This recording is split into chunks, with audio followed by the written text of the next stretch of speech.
Hi, my name's Andrew Bracey, and I'm really glad to be mixing it up with you today.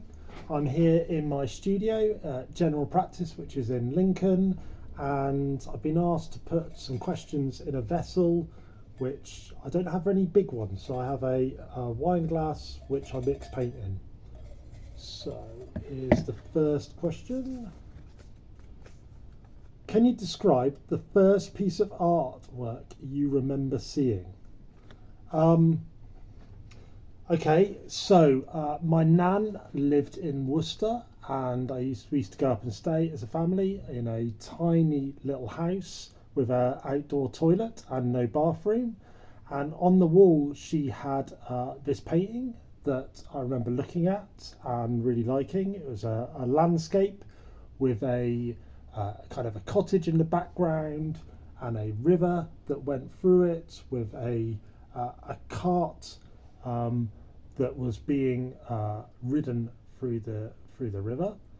That's what I remember, and I was astounded to see years later, when I grew up and got into art, that this painting had been was in a book, and I thought that that was incredible. That what was in my nan's house growing up was worthy of being in this artwork book of great art. It was, of course, that my nan's painting was a reproduction of Constable's Haywain, but I didn't know that at the time.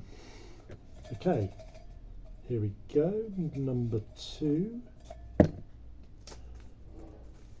What artwork do you wish you had made and why? So I'm obsessed with Velázquez's Les Meninas, but that's not the artwork I wish I'd made, because maybe that'd be too obvious, or maybe because there's actually one that's had such a profound effect on me, which is Fra Angelico's The Mocking of Christ, which is in the San Marco in Florence. And I think this is just the most staggering painting. I wish that I'd made that. I've tried making versions of this painting. And why this one?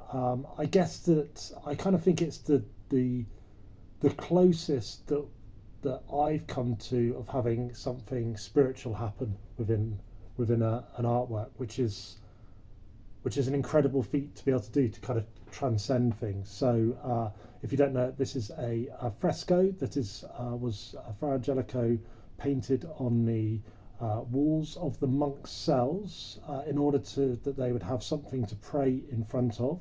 The Mocking of Christ is one of, I think it's roughly around 50 different frescoes that he made at the San Marco.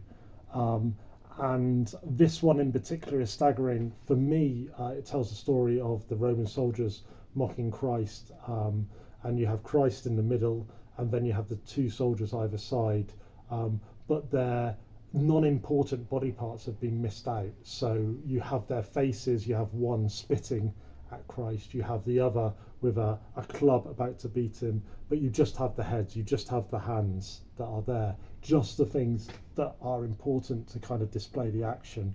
And that this was kind of painted in this place for the devotion to happen in front of. The Fra Angelico said that he didn't go back and rectify any of the mistakes, because he felt like he wasn't painting it, he felt like God was painting it.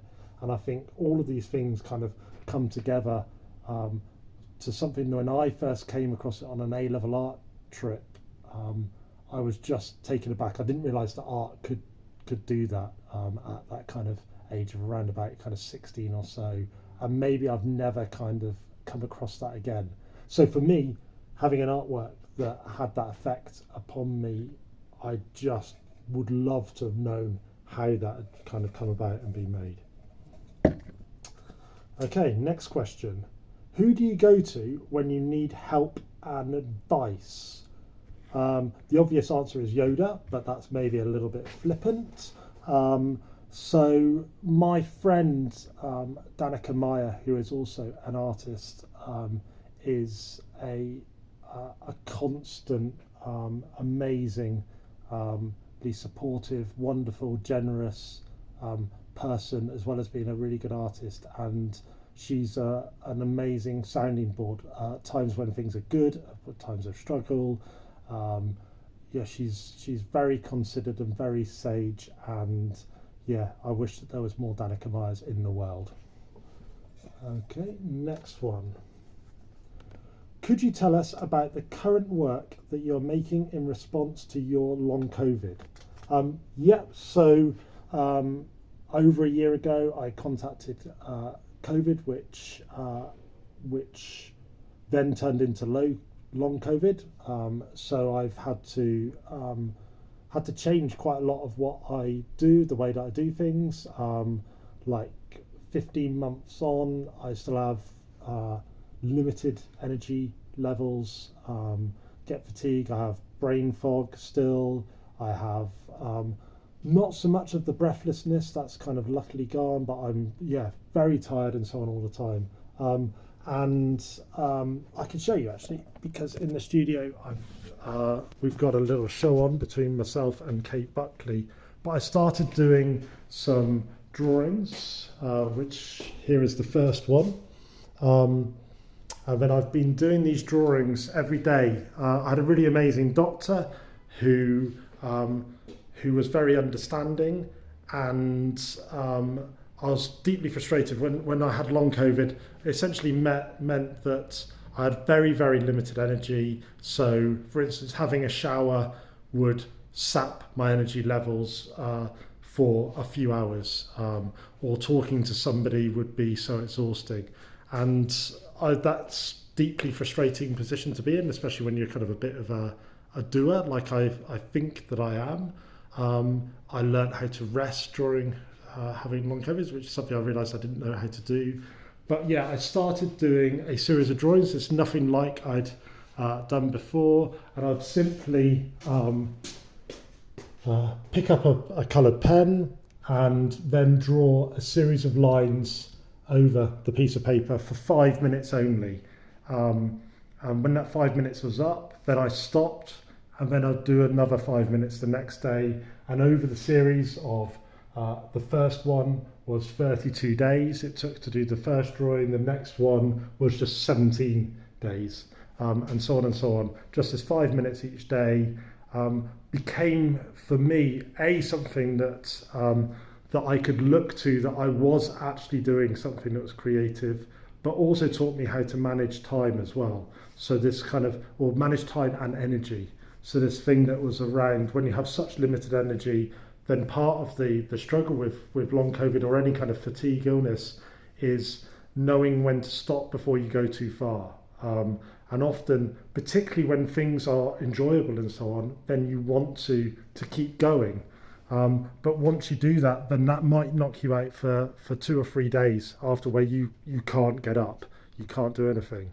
So being able to have something which was so kind of time sensitive and time structured was a really good thing for me to learn how to do. So I've been doing them now for 15 months or so, and I'll stop doing them when all of the symptoms of long COVID have disappeared. Okay, so it's been really nice speaking to you. I hope that you have a good day, and I'm really pleased to have mixed it up with you. Thanks for watching. You can find me on Instagram. I get advice from Yoda because I'm a bit of a Star Wars nut, and my Instagram profile is Darth Bracey.